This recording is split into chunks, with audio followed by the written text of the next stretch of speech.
Hi, ಎಲ್ಲರಿಗೂ ನಮಸ್ಕಾರ. ಇವತ್ತು ನಾವು ಒಂದು ಮಲಯಾಳಂ ಸಿನಿಮಾ ಬಗ್ಗೆ ಮಾತಾಡೋಣ. ಅದು ಜಿಯೋ ಹಾಟ್‌ಸ್ಟಾರಲ್ಲಿ ರಿಲೀಸ್ ಆಗಿದೆ. ಸಂಭವಂ ಅಧ್ಯಾಯಂ 1 ಅಂಥೇಳಿ ಅದು ಸಿನಿಮಾದ ಹೆಸರು. ಅದು ಹೀರೋ ಕೂಡ ನ್ಯೂ ಕಮ್ಮರ್, ಡೈರೆಕ್ಟರ್ ಕೂಡ ಡೆಬ್ಯೂ ಸಿನಿಮಾ, ಅವ್ರದ್ದು ಕೂಡ ಫಸ್ಟ್ ಸಿನಿಮಾ ಅದು. ಸೊ ಒಂದು ಮಲಯಾಳಂ, ಒಂದು ಥ್ರಿಲ್ಲಿಂಗ್ ಸಿನಿಮಾ. ಈ ಸಿನಿಮಾ ಇದು ಸಂಭವಂ ಅಧ್ಯಾಯಂ 1 ಅನ್ನೋದು ಇದರ ಅರ್ಥ ಸಂಭವ ಅಂದರೆ ಒಂದು ಗಳಿಗೆ, ಅಧ್ಯಾಯ 1 ಅಂದರೆ ಭಾಗ 1 ಅನ್ನಂಗೆ ಇದು ಕನ್ನಡದಲ್ಲಿ ಆಗುತ್ತೆ. ಸೊ ಇದು ಜಿಯೋ ಹಾಟ್‌ಸ್ಟಾರಲ್ಲಿ ರಿಲೀಸ್ ಆಗಿದೆ, OTTಯಲ್ಲಿ. ಸಿನಿಮಾ ತುಂಬಾ ಅದ್ಭುತ ಆಗಿದೆ. ಸಿನಿಮಾದ ಒಂದು ಸ್ಮಾಲ್ ಸ್ಟೋರಿ ಲೈನ್ ಹೇಳಿಬಿಡ್ತೀನಿ. ಇದು ಎದ್ರ ಬಗ್ಗೆಪ್ಪ ಅಂತಂದರೆ, ಒಂದು ಟೈಮ್ ಲೂಪಿಂಗ್ ಬಗ್ಗೆನೂ ಅಂತಲೂ ಅನ್ಕೋಬೋದು. ಅಂದರೆ ನಮ್ಮ ಸುತ್ತನೇ ಸುತ್ತುವಂಥ ಒಂದು ಸಿನಿಮಾನೂ ಅನ್ಕೋಬೋದು. ಮತ್ತು ಆಮೇಲೆ ಟ್ರಾವೆಲ್ ಮೂವಿ ಅಂತಲೂ ಅನ್ಕೋಬೋದು. ಸೊ ಈ ಎರಡೂ ಕಾನ್ಸೆಪ್ಟ್ ಮೇಲೆ ಹಿಂದಿಯಲ್ಲಿ, ತೆಲುಗಲ್ಲಿ ಮತ್ತು ಆಮೇಲೆ ನಮ್ಮ ಕನ್ನಡದಲ್ಲೂ, ಆಮೇಲೆ ಇಂಗ್ಲೀಷಲ್ಲೂ ಬೇಜಾನ್ ಸಿನಿಮಾಗಳು ಬಂದಿದ್ದಾವೆ. 2-3 ಸಿನಿಮಾ ನಿಮಗೆ ಹೆಸರನ್ನು ಹೇಳ್ತೀನಿ, ಬೇಕಾದ್ರೆ ಅವ್ರು ನಿಮ್ಗೆ ಇಂಟ್ರೆಸ್ಟ್ ಇದ್ದರೆ ಹೋಗಿ ನೋಡಿ. ಇಂಗ್ಲೀಷಲ್ಲಿ ಸೋರ್ಸ್ ಕೋಡ್ ಅನ್ನೋದು ಒಂದು ಸಿನಿಮಾ ಇದೆ. ಅದು ತುಂಬಾ ಅದ್ಭುತ ಆಗಿದೆ. ಸಿನಿಮಾ ಲೂಪರ್ ಅಂತ ಇದೆ, ಇನ್ಸ್ಪೆಕ್ಷನ್ ಅಂತಿದೆ, ಟೆನೆಂಟ್ ಅಂತ ಇದೆ ಇಂಗ್ಲೀಷಲ್ಲಿ. ಆಮೇಲೆ ಮತ್ತು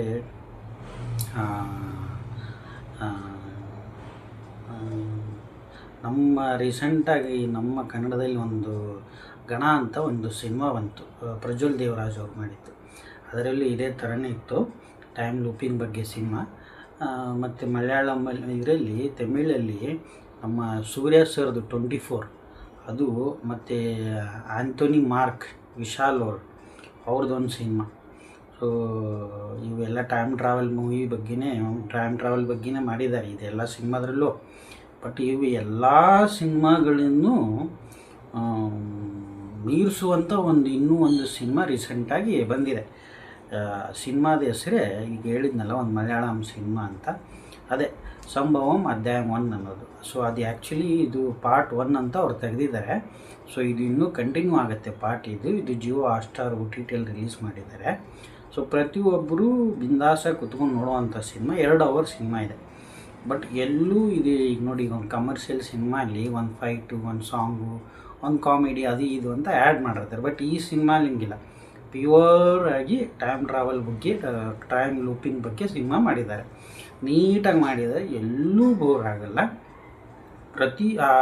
ಆಮೇಲೆ ಇದು ಸಿನಿಮಾ ಅಲ್ಲಿ ನೀವು ಎಂಟರ್ಟೈನ್ಮೆಂಟ್ಸ್ಗೋಸ್ಕರ, ನಗದಕ್ಕೋಸ್ಕರ, ಆ್ಯಕ್ಷನ್ಗೋಸ್ಕರ ಸಿನಿಮಾ ನೋಡೋರಾದರೆ ಈ ಸಿನಿಮಾ ನೋಡಬೇಡಿ ದಯಮಾಡಿ. ಯಾಕಂದರೆ ಅದು ಕಮರ್ಷಿಯಲ್ ಸಿನಿಮಾ ಹೌದು, ಬಟ್ ಎಂಟರ್ಟೈನ್ಮೆಂಟ್ ಇದರಲ್ಲಿ ಬರೋದಿಲ್ಲ. ಇದೊಂದು ಇಂಟ್ರೆಸ್ಟಿಂಗ್ ಸಿನಿಮಾ ಅಲ್ಲಿ ಬರುತ್ತೆ. ಯಾಕಂದರೆ ಈ ಸಿನಿಮಾಲ್ಲಿ ಯಾವುದೇ ಕಾಮಿಡಿ ಬರೋಲ್ಲ. ಈ ಸಿನಿಮಾಲ್ಲಿ ಯಾವುದೇ ನಿಮಗೆ ಸಾಂಗ್ಸ್ ಆಯಿತು, ಐಟಮ್ ಸಾಂಗ್ಸ್ ಆಯಿತು, ಡೂಯೆಟ್ ಸಾಂಗ್ಸ್ ಆಯಿತು, ಇದು ಯಾವುದು, ಆಮೇಲೆ ಏನಪ್ಪ ಕಾಮಿಡಿ ಆಯಿತು, ಇದು ಮೊದಲೇ ಬರಲ್ಲ. ಅದರಲ್ಲಿ ಆ್ಯಕ್ಷನ್ ಮೊದಲೇ ಬರಲ್ಲ. ಇದರಲ್ಲಿ ಓವರಾಲ್ ಆಗಿ ನೀಟಾಗಿ ಒಂದು ಒಳ್ಳೆ ಸ್ಟೋರಿ ಹೇಳಿದ್ದಾನೆ ಟೈಮ್ ಲೂಪಿಂಗ್ ಬಗ್ಗೆ. ಹೆಂಗಂದರೆ, ಒಂದು ಮನುಷ್ಯನ ಜೀವನದಲ್ಲಿ ಹುಟ್ಟಿನಿಂದ ಹಿಡಿದು ಸಾವು, ಸಾವಿನಿಂದ ಹಿಡಿದು ಹುಟ್ಟಿನಿಂದ ಸಾವು, ಇದನ್ನು ಒಂದು ನೀಟಾಗಿ ಒಂದು ಚಕ್ರ ಥರ ತೋರಿಸಿದ್ದಾನೆ. ಹೆಂಗಂದರೆ, ಈಗ ಅವನ ಅಪ್ಪಂದು ಮತ್ತು ಇವನ ಮಗಳದು, ಇವನ ಮಧ್ಯದಲ್ಲಿ ಒಂದು ಜೀವನ ಚಕ್ರ ಅಂತಾರಲ್ಲ, ಆ ರೀತಿ ಅರ್ಥದಲ್ಲಿ ತುಂಬ ಚೆನ್ನಾಗಿ ತೋರಿಸಿದ್ದಾನೆ. ಇಂಗ್ಲೀಷ್ ಸಿನಿಮಾಕ್ಕಿಂತನೂ ಈ ಸಿನಿಮಾಲಿ ಭಾಳ ಡಿಟೇಲಾಗಿ ತೋರಿಸಿದ್ದಾನೆ ಮನುಷ್ಯ. ಜೀತು ಅಂತೇಳಿ ಹೊಸ ಡೈರೆಕ್ಟರ್, ಮಲಯಾಳಂ ಡೈರೆಕ್ಟರ್. ಸೊ ದಯಮಾಡಿ ಎಲ್ಲರೂ ಸಿನಿಮಾ ಲವರ್ ಮಾತ್ರ, ನೀವು ಸಿನಿಮಾ ನಗೋದಕ್ಕೋಸ್ಕರ, ಆ್ಯಕ್ಷನ್ ನೋಡೋಕ್ಕೋಸ್ಕರ ನೋಡೋರಾಗಿದ್ದರೆ ಈ ಸಿನಿಮಾ ನೋಡಬೇಡಿ ದಯಮಾಡಿ.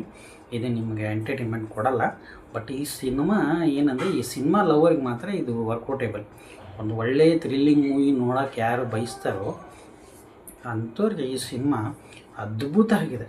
ಸೊ ದಯಮಾಡಿ ಯಾರೂ ತಪ್ಪಿಸ್ಲಾರಂಗೆ, ಸಿನಿಮಾ ಲವರ್ಸ್ ಯಾರೂ ತಪ್ಪಿಸ್ಲಾರಂಗೆ, ನಾನು ಇವತ್ತು ಒಂದು ಒಳ್ಳೆಯ ಸಿನಿಮಾ ನೋಡ್ಬೇಕಪ್ಪ ಅಂತ ಅಂದ್ಕೊಂಡವ್ರಿಗೆ, ನನಗೊಂದು ಸ್ವಲ್ಪ ಥ್ರಿಲ್ ಬೇಕು, ನಾನು ಸಿನಿಮಾ ಸ್ಟೋರಿ ಮುಂದೆ ಏನಾಗುತ್ತೆ ಅಂತ ನನ್ನ ಕೈಲಿ ಪ್ರೆಡಿಕ್ಟ್ ಮಾಡೋಕ್ಕಾಗೋದು, ಅಷ್ಟು ಸಸ್ಪೆನ್ಸ್ ಆಗಿರಬೇಕು. ಆ ಥರ ಸಸ್ಪೆನ್ಸ್ ಒಂದು ಸಿನಿಮಾ ನಾನು ನೋಡೋಕೆ ಬಯಸ್ತೀನಿ ಅನ್ನೋರು ಇದ್ದರೆ ಮಾತ್ರ ಈ ಸಿನಿಮಾವನ್ನು ನೋಡಿ. ನೀವು ನಿಮಗೆ ಒಂದೊಂದು ಸಿನಿಮಾಲಿ ಏನಾಗ್ಬಿಡುತ್ತೆ ಅಂದರೆ ಮುಂದೆ ಏನಾಗುತ್ತೆ ಅನ್ನೋದನ್ನು ಪ್ರೆಡಿಕ್ಟ್ ಮಾಡ್ಬೋದು.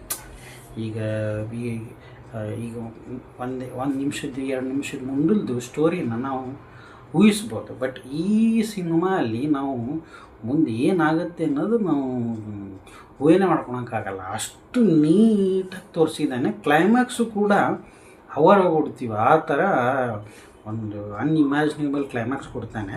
ಮತ್ತು ಇದರಲ್ಲಿ ಪಾರ್ಟ್ 2 ಕಂಟಿನ್ಯೂ ಮಾಡಿದ್ದೀವಿ ಅಂತಲೂ ಹೇಳ್ತಾನೆ ಅವನು. ಸೊ ನಾನು ಕೂಡ ಪಾರ್ಟ್ 2ಗೋಸ್ಕರ ವೇಟ್ ಮಾಡ್ತೀನಿ. ಯಾಕಂದರೆ ಇಂಥ ಒಂದು ಸಿನಿಮಾ ಬಂದಾಗ ನಾವೆಲ್ಲರೂ ಸಪೋರ್ಟ್ ಮಾಡಿದ್ರೇ ಸೊ ಇಂಥದ್ದೊಂದು ಚಿತ್ರತಂಡ ಆಯಿತು, ಇಂಥದ್ದೊಂದು ಟೀಮ್ ಬೆಳೆಯೋದಕ್ಕೆ ಹೆಲ್ಪ್ ಆಗುತ್ತೆ. ಸೊ ಆಮೇಲೆ ಇಂಥದ್ದೊಂದು ಸಿನಿಮಾನ ದಯಮಾಡಿ ಇನ್ನೊಂದು ಸಾರಿ ನಿಮ್ಗೆ ಹೇಳ್ತೀನಿ, ಜೀತು ಡೈರೆಕ್ಟ್ರೇ, ಇಂಥ ಒಂದು ಸಿನಿಮಾನ ನೀವು ಮಲಯಾಳಮಲ್ಲಿ ಮಾತ್ರ ರಿಲೀಸ್ ಮಾಡೋದು ಒಳ್ಳೆಯದಲ್ಲ. ಸೊ ಇದನ್ನು ಏನು ಮಾಡಬೇಕು, ನೀವು ಎಲ್ಲ ಇಂಡಿಯನ್ ಲ್ಯಾಂಗ್ವೇಜ್ ಆಲ್ ಲ್ಯಾಂಗ್ವೇಜಲ್ಲಿ ರಿಲೀಸ್ ಮಾಡೋ, ಪ್ಲಸ್ ಮತ್ತು ಗ್ಲೋಬಲ್ ಲೆವೆಲಲ್ಲಿ ಇಂಗ್ಲೀಷಲ್ಲಿ ರಿಲೀಸ್ ಮಾಡಬೇಕು ನೀವು. ಸೊ ಈ ನೋಡಿ ವಾಯ್ಸ್ ಡಬ್ಬಿಂಗಿಗೆ ನನಗನ್ಸಿದ ಪ್ರಕಾರ ನಿಮ್ಗೆ ಅಷ್ಟೊಂದು ಎಕ್ಸ್ಪೆನ್ಸಸ್ ಆಗುತ್ತೋ ಏನೋ ಗೊತ್ತಿಲ್ಲ. ಬಟ್ ಅದರಿಂದ ನಿಮಗೆ ಮಾರ್ಕೆಟಿಂಗ್ ಜಾಸ್ತಿ ಆಗೋದು. ಇದರಲ್ಲಿ ವಾಯ್ಸ್ ಡಬ್ಬಿಂಗ್ ಒಂದು ಬಿಟ್ಟರೆ, ಈಗ ಶೂಟಿಂಗ್ ಮಾಡಿ ನೀವು ಮಲಯಾಳಮಲ್ಲೇ ಮಾಡಿರಿ, ಸೊ ಅದನ್ನು voice dubbing suitable voice dubbing ಅವ್ರನ್ನ ಕರ್ಕೊಂಬಂದು ನೀವು ಡಬ್ ಮಾಡಿ ಅಲ್ಲಿ ಇದರಲ್ಲಿ ರಿಲೀಸ್ ಮಾಡಿದ್ರೆ ಏನಾಗುತ್ತೆ ಅಂದರೆ ನಿಮಗೆ ಒಂದು ಒಳ್ಳೆಯ ಪ್ರಶಂಸೆ ಸಿಗುತ್ತೆ. ಸೊ ಹಂಗೆ ನಿಮ್ಮ ಮಾರ್ಕೆಟ್ ಬೆಳೀತಾ ಹೋಗುತ್ತೆ. ಸೊ ದಯಮಾಡಿ ಇಂಥದ್ದೊಂದು ಸಿನಿಮಾ ಇದ್ದಾಗ ನೀವು ಏನು ಮಾಡಬೇಕು, ಎಲ್ಲ ಲ್ಯಾಂಗ್ವೇಜಲ್ಲೂ ಅದನ್ನು ವಾಯ್ಸ್ ಡಬ್ ಮಾಡಿ ರಿಲೀಸ್ ಮಾಡಬೇಕು ನೀವೇ ಸ್ವತಃ.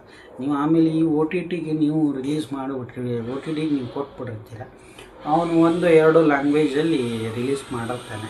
ಸೊ ಇಂಥವೆಲ್ಲ ನೆಟ್ಫ್ಲಿಕ್ಸು, ಅಮೆಝಾನು ಅವ್ರು ಮಿನಿಮಮ್ ಅಂದರೆ 5 ಲ್ಯಾಂಗ್ವೇಜಲ್ಲಿ 5 to 6 ಲ್ಯಾಂಗ್ವೇಜಲ್ಲಿ ಅವ್ರು ರಿಲೀಸ್ ಮಾಡ್ತಾರೆ. ಬಟ್ ಈ ಜಿಯೋ ಹಾಟ್ಸ್ಟಾರ್ ಅವ್ರು ಏನೋ 2 ಲ್ಯಾಂಗ್ವೇಜಲ್ಲಿ ಏನೋ ರಿಲೀಸ್ ಮಾಡಿದ್ದಾರೆ ಅವರಷ್ಟೇ, ಮಲಯಾಳಂ ತಮಿಳ್ ಅಂದ್ಕೊತೀನಿ. ಸೊ ಬಟ್ ದಯಮಾಡಿ ನೀವು ಏನು ಮಾಡಬೇಕು, ಇಂಥದ್ದೊಂದು ಸಿನಿಮಾ, ಬಟ್ ನಿಮಗೂ ಫಸ್ಟ್ ಡೈರೆಕ್ಟರ್ ನೀವು ಕೂಡ ನಿಮಗೂ ಅಷ್ಟೊಂದು ಸ್ಕೋಪ್ ಕೊಡಲ್ಲ. ಪ್ರೊಡ್ಯೂಸರ್ಸ್ ಆಯಿತು, ಡಿಸ್ಟ್ರಿಬ್ಯೂಟರ್ಸ್ ಆಯಿತು, OTT ಅವರಾಯಿತು, ಅಷ್ಟೊಂದು ನಿಮಗೂ ಸಪೋರ್ಟ್ ಕೊಡಲ್ಲ. ಸೊ ಪರವಾಗಿಲ್ಲ, ಈ ವಾಟೆವರ್ ಈ ಸಿನಿಮಾ ಮಾತ್ರ ಅದ್ಭುತ ಆಗಿದೆ. ಸೊ ನೆಕ್ಸ್ಟ್ ಪಾರ್ಟ್ನ ದಯಮಾಡಿ ನೀವು ಏನು ಮಾಡಬೇಕಂದ್ರೆ ಎಲ್ಲ ಲ್ಯಾಂಗ್ವೇಜಲ್ಲೂ ನೀವು ರಿಲೀಸ್ ಮಾಡಿ, OTTಯಲ್ಲೇ ರಿಲೀಸ್ ಮಾಡಿ. ಸೊ ಯಾಕಂದರೆ ಇದು ಥಿಯೇಟ್ರಲ್ಲಿ ಸೊಳ್ಳೆ ಹೊಡೆಯುವಂಥ ಸಿನಿಮಾ ಅಲ್ಲ ನೀವು, ಬಟ್ ಒಂದು ಸಿನಿಮಾ ಲವರ್ಗೆ ಒಂದು ಥ್ರಿಲ್ ಕೊಡುವಂಥ ಸಿನಿಮಾ, ವಾವ್ ಅನ್ನೋ ಒಂದು ನಿಮಗೆ ಫೀಲ್ ಕೊಡುತ್ತೆ ಸಿನಿಮಾ ಲವರಿಗೆ. ಕಮರ್ಷಿಯಲಿ ಫೈಟಿಂಗ್ ಆ್ಯಕ್ಷನ್ ನೋಡೋರಿಗೆ, ರೊಮ್ಯಾನ್ಸ್ ನೋಡೋರಿಗೆ ಇದರಲ್ಲೆಲ್ಲ ಅದಕ್ಕೆ ಜಾಗ ಇಲ್ಲ. ಬಟ್ ಒಂದು ಒಳ್ಳೆಯ ಥ್ರಿಲ್ಲಿಂಗ್, ಅನ್ಪ್ರೆಡಿಕ್ಟಬಲ್ ಸ್ಕ್ರೀನ್ ಪ್ಲೇ ನೋಡೋಕ್ಕೆ ಇಷ್ಟಪಡೋರು ಈ ಸಿನಿಮಾನ ನೋಡ್ಬೋದು. ಸೊ ಹಾಗಾಗಿ ದಯಮಾಡಿ ಈ ಸಿನಿಮಾನ ನೀವೆಲ್ಲರೂ ಸಪೋರ್ಟ್ ಮಾಡಬೇಕಂತ ನಾನು ಬಯಸ್ತೀನಿ. ದಯಮಾಡಿ ಜಿತು ಅವರೇ ನೆಕ್ಸ್ಟ್ ಟೈಮ್ ಈ ನನ್ನ ಒಂದು ರಿಕ್ವೆಸ್ಟ್ನ ಪೂರ್ಣಗೊಳಿಸಿ. So thank you so much for giving like this movies for Indian industry. So thank you so much. We'll meet again soon. Bye.